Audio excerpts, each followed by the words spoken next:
Hey guys! Alright guys, we're here today to do the video that got fingered the most in the last Nightwish video, and that's none other than 7 Days to the Wolves, which is pretty much a week. Yeah. And this is live at Wembley Arena in England. England. Yes, England. Alright, before we say anything else about this, I want to remind all of those watching at home, take this opportunity before the video gets started, before all the fun stuff gets underway, pause the video just for like 1 second, go into the comment section and give us the next video. All right, give us the next video. If there's already a comment there, I always have to rephrase this because exactly, if there's already a video there that you want that video to be the one that we check out next, make sure you finger it and you finger it good. And by that I mean the one going up, not the one going down. Exactly. So now that I got that out of the way, I'm ready to watch Nightwish 7 Days to the Wolves. By the way, I think we've done one other video from Wembley Arena. I wonder if it's from the same performance. Maybe. I'm not sure.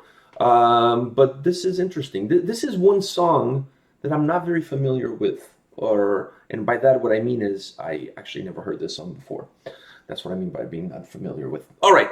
Are you excited about this? Yeah. I've always loved these live performances. So without further ado,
Like the fire of peace, she's the ghost baby. Take the road that's strong, don't mind the sea of fools. Somebody power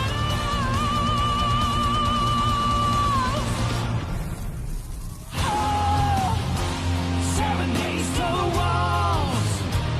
Where will we be? When they come, 7 days to the poison, find a place in heaven. Time growing near us, they come to take us. 7 days to the wall, 7 days to the wall. Where will we be when they come? 7 days to the poison, and a place in heaven. Time growing near us, they come to take us.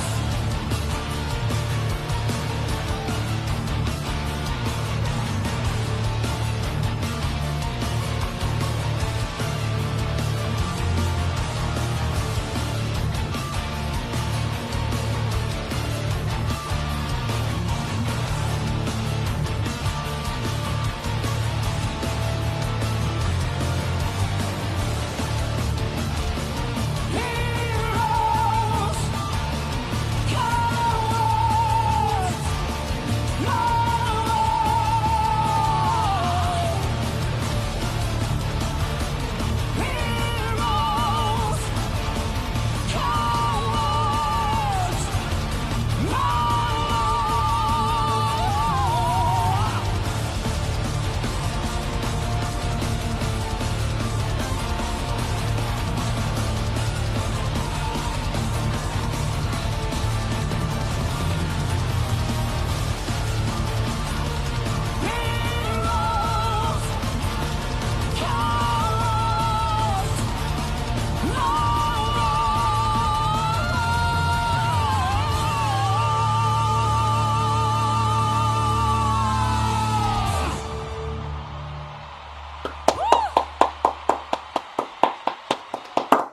That was absolutely glorious.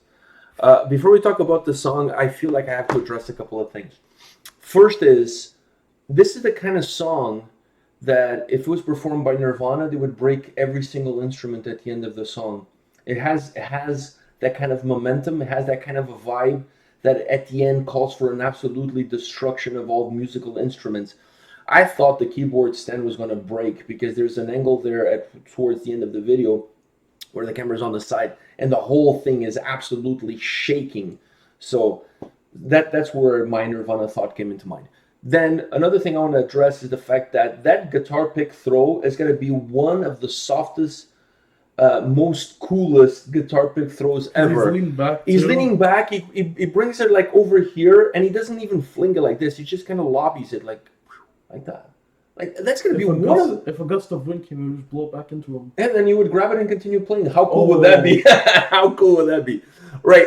So I thought, wow, what a cool way to throw a guitar pick. Lean back like Fat Joe, and then just kind of lobby it. Like, absolutely cool. Third, last but not least, non-music related comment that I have today is she was wearing the right kind of boots. That's all I gotta say.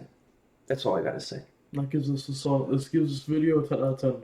This video, musically, was already a 10 out of 10. When you show up with knee-high boots, not those quickie boots that I absolutely despise, immediately jumps from a 10 out of 10 to like 12 out of 12 or 15 out of 15, depending. Like one more inch of boots and it's at least 3 more points as far as I'm concerned. All right, I just wanted to say that because those boots were glorious. Anyways, you know me, I don't like ankle boots. Like, you know.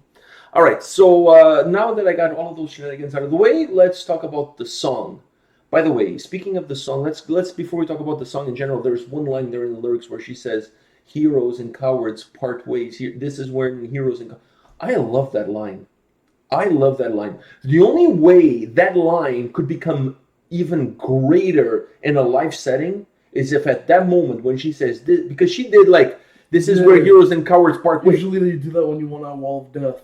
Okay, so that's where I was going. The only way that line could become even greater is if when she does that, the crowd opened up, and then at the next, the next note, everybody crashes against it. That's the only way that line could become greater, because you're dividing the heroes from the cowards, right? Like, and then everybody clashes against each other. That to me is the only way that could absolutely become greater, is if the crowd is into the song. And the crowd that goes to a Nightwish concert, I don't think they're thinking of Wall of Death. The craziest thing they're thinking of is the windmill. Which was the next thing I was going to go into. But anyways, so I don't think they were thinking about that. Me, on the other hand, the moment she does the hand movement and she says, "This is where we separate divide whatever the line was, the cowards from the heroes from the cowards." Immediately, I thought, Wall of Death. Wall of Death. Like, this is like the perfect opportunity. Like, I don't think there's ever been one at a Nightwish concert, but if there's a reason to have one, this song in that moment, that would be it. All right. By the way, the duet between them, amazing. I keep telling you, there's not a mic that Marco sees that he doesn't like. I mean, I keep telling you that. I'm sure in his house he probably has mics everywhere, and everywhere he goes, he sings to the mic. The guy has an incredible voice. We all already it's like it's a given. Yeah. Like the week said 7 days. It's a given. Amazing. I always felt that way about Nightwish. Whenever the two of them this song more than others that we've done so far really feels like a duet, specifically within the chorus, right? Because other songs, his vocals kind of complement hers, but it doesn't really have a duet vibe. This one does. Sing, together. Yeah, in unison. They're both singing at the same time. And that kind of gives the song a little bit of more thickness, but it also gives that duet vibe that I really like. In this specific song, how the song is constructed, it works extremely well. You mentioned something before that I said I was going to get back to it, and now you went into that duet thing, and I completely forgot. Do you know what was that you said before? No, I can't remember. Can't put my finger on it. Now we can rewind this and figure out what it was. Okay, anyways. So did you enjoy that duet part of the song? I thought the song was really well constructed. It had some really heavy moments coming from the guitars and the drums. It's a song that has a lot of ebbs and flows, has a lot of movement to it. There's a lot of different moving pieces to it. I like the extra bite that the song had. And then when you add that, I don't think that was a guitar. That was like an electric mandolin or something along those lines. I like what they did there, because if you notice when the guitar solo was going on, that is what's keeping the melody and the rhythm going in the background of the solo. So I really like how they built the song, and from that perspective, it just gave the song a lot of life, and it gave the song a lot of sound. Because this is a song to me that has some heavier moments, but then it also has some nice, really stripped down melodic portions of it, and the duet kind of counterbalances those two. The mixture of those two voices together, it almost acts like the mixture of heaviness with more melodic. It kind of works as like a counterbalance. And now I remember what I was going to say, which you mentioned was the windmill. When she says, "Wembley, are you ready?" And then she went on like for a long time, you know what I mean? And then there's a camera that pans into the people in the front row, and they're going nuts. That's probably the standard at every Nightwish show. I don't think they're ever expecting a wall of death. No, but the headbanging, at least the headbanging. And you see Thomas at the end when he's playing the piano, when I said, or the keyboards, when I said that the whole stand was shaking. That's because he was headbanging too. So it's like, wow, like this song feels, like I said before, it has ups and downs. But as you move along, it always feels like it's like you're boiling water. You know what I mean? Yeah. Like even though it has ups and downs built within the song, overall, it always feels like it's moving upwards. And then it all kind of comes crashing down at the closing. You know what I mean? And that's why I said this is one of those songs that feels like at the end of the song, you throw the keyboard down, you break the bass, and you kick the drums. Like it's one of those songs that after the song, you still feel like you have so much energy within that you still have to somehow get rid of it. And the only way you can get rid of it It's breaking all the it's instruments. breaking everything on stage. It's a song that's built that way. I just feel like it has tons of energy. I go back to that line. If there's one great line in the lyrics of this song, is that the line about separating the heroes from the. I gravitated towards that line. I absolutely love that line. You know, And it makes it so easy to do Wall of Death. it does. But even in the context of the lyrics of the song, that line is so strong. It has such a deep meaning root to it. It's just such an epic line. There's certain lines in songs that when you hear it stay with you. Like we talked about once, Paradise Lost, talking about why committing suicide when death is upon us or something. I can't remember the exact line from True Belief. Certain lines of certain songs like that just stay with you. Yeah. They stay with you, and this one stays with you. It's a really iconic line, in which it does with the hands. That adds to that moment. It really creates a special moment within the song. All right, guys, this is it for today for this Nightwish Sunday. Once again, don't forget, go into the comment section below. Let us know which video we should check next. If the video link is already there, make sure you finger it, and you finger it hard, and you finger it the right way. Upwards. Yeah. Not downwards. All right, guys. See you at the next video. See you guys. See ya.